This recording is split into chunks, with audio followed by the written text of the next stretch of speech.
90 seconds to go out to Seattle. Knicks guy. Oh, 14. You know what that is? 14 wins last year. 4,000 yards for Sam Darnold. Look at Cooper Kupp, shades his beard. He's looking good, too. Cup's like, my goodness. I went from Matthew Stafford To Sam Darnold, that's right. Is there a chance Seattle regrets their offseason Yeah, moves? I don't get it. I don't understand moving on from Geno for a worse quarterback that's just as expensive. I don't get it. Sam Darnold can ball. So you like their offseason. I like Cooper because I like Cooper Kupp, and I like Sam Darnold. You got in Jigba. The Cup, Why don't you like Cooper Kupp? Cup's just injured a lot. I just think I think his time has passed. Yeah, we'll see. I agree with Nick, and he's the Geno guy, but Geno's better than Darnold. Thank you. I mean, They're Darnold was on the phenomenal. same- they're they're not. literally the Darnold's same done it player. 1 year. Thank you, bro. 1 year. Geno's done it, what, 2, 3 now? Well, this is Yeah, year he's 2 been of pretty him good. doing it. Really? But he They both got doing drafted it by yet. the Jets. Their both careers stalled out. They both went to new teams and then played Geno's well. done it longer. I know, but Geno had a longer runway of doing nothing. And then he popped Hold on, he couldn't have had a longer. Oh, I see. of doing nothing. Yeah, I'm not Of just convinced. being kind I of in will the have wilderness. to see it to believe it. Well, that's what I'm saying. He's only done it 1 year, I'm but just- this is year 2. They put Geno with Kevin O'Connell and Justin Jefferson. Oh my. Not everyone can get the. All right, that's the end of the clip. They had to rush through it. Man, the Sam Darnold hate is so absurd, and this whole idea that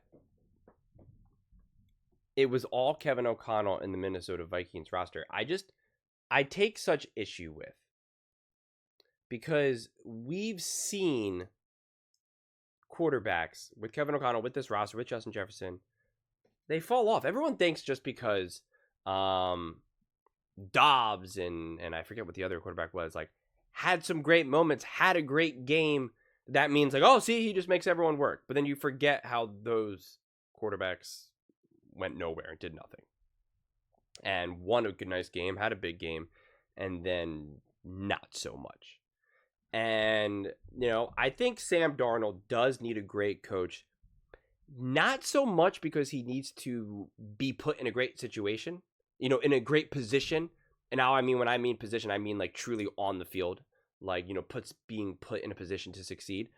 I think Sam Darnold needs barriers around him, because he broke some of those barriers, you know, with Kevin O'Connell, even him and the Vikings, and he really kind of played outside himself. I mean, like, he was literally looking like Josh Allen in some moments, and he clearly has that in him. Not as great as Josh Allen, but just that style of play.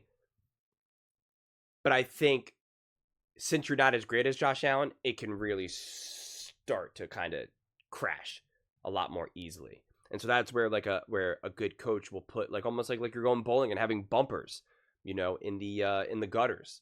That's the type, you know, at a minimum, that's what a Sam Darnold needs. It's not like, hey, he's not that good of a quarterback and he needs a coach that can, like, kind of elevate him or constantly put him in a position to succeed. Otherwise, he's not going to be able to do it. And anytime you need him to go off the script, he just can't do it. Like, that's not Sam Darnold. I don't think that's Sam Darnold at all. I think he's a quarterback at this point that needs just bumpers around him. And maybe he'll even graduate from that. I don't know. But to me, that's kind of the lens that I look at it in. And Kevin O'Connell did both that as well as kind of letting him be him, specifically against the Seattle Seahawks in the one game. And so you're saying, like, you're shocked. I don't know why they did it with Geno, because Geno's older. Geno only has so many more years left in him. So if you think that he's the same quarterback or even better, well then yeah, getting Sam Darnold right now makes a lot of sense. You should, in theory, have him for significantly longer. And saying, like, oh, Geno's been doing it longer, right? And then he's like, what do you do it, like 2 years? And I was like, yeah, what are we saying here? You're acting like Geno's been at it for like the last decade. It's not the case. It's not the case at all. And I think Geno's a nice player. I think Geno's had some great seasons. Like, I'm not anti-Geno, but I get the decision that Seattle was making. And they're taking a stab at it.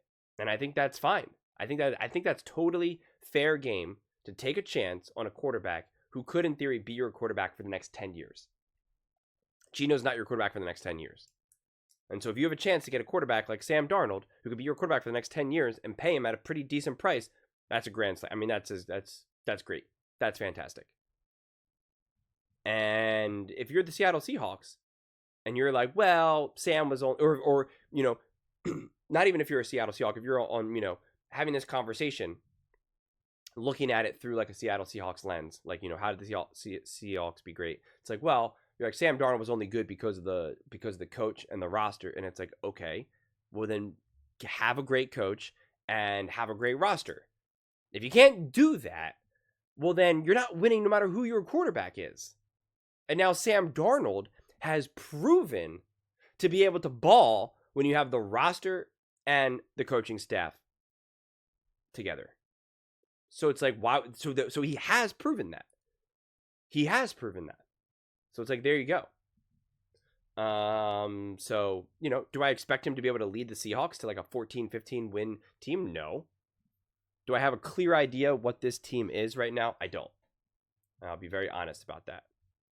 I was more skeptical of them last season, and that ended up being accurate. It's not like a victory lap, but like I got a lot of pushback from it. People were like, oh, you're sleeping on the Seahawks, sleep on the Seahawks. And I was like, I just don't see it. And so right now, because they have kind of shuffled the deck a little bit, obviously new quarterback, new weapons, like it is, and you're losing other weapons as well. It's like, all right, I just kind of want to wait and see. I think an over-under of like 8.5 seems to make sense to me, because it's just like, it puts you right in the wild card, where it's like if you win like 10 games or so, it's like, all right, there you go. Should be wild card 10, 11 games. I don't think that they're going to win the division.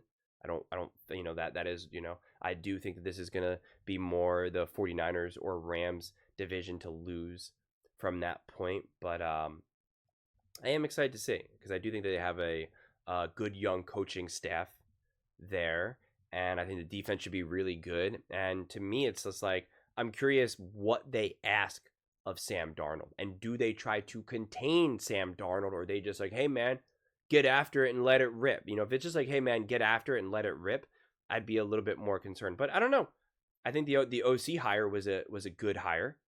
I think he was not scapegoated, because things just kind of got wonky where he was previously. But, like, I don't think he was necessarily a fundamental problem.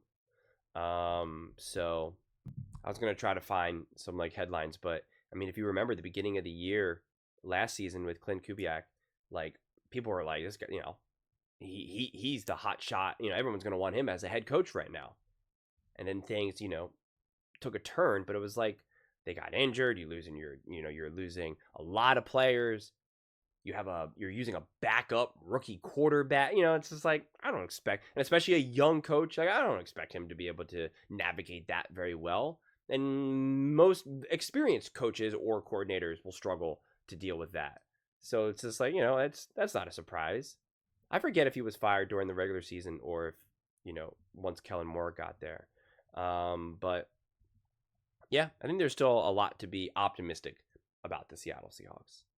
But those are just my thoughts. I'd absolutely love to hear yours. What do you guys all think? Do you think Seattle will regret its offseason moves? Let me know in the comments below. I read every single comment. So whether you agree with me or disagree with me, either way, let's get in some discussions. Let's get in some fights. But ultimately, let's just have some fun.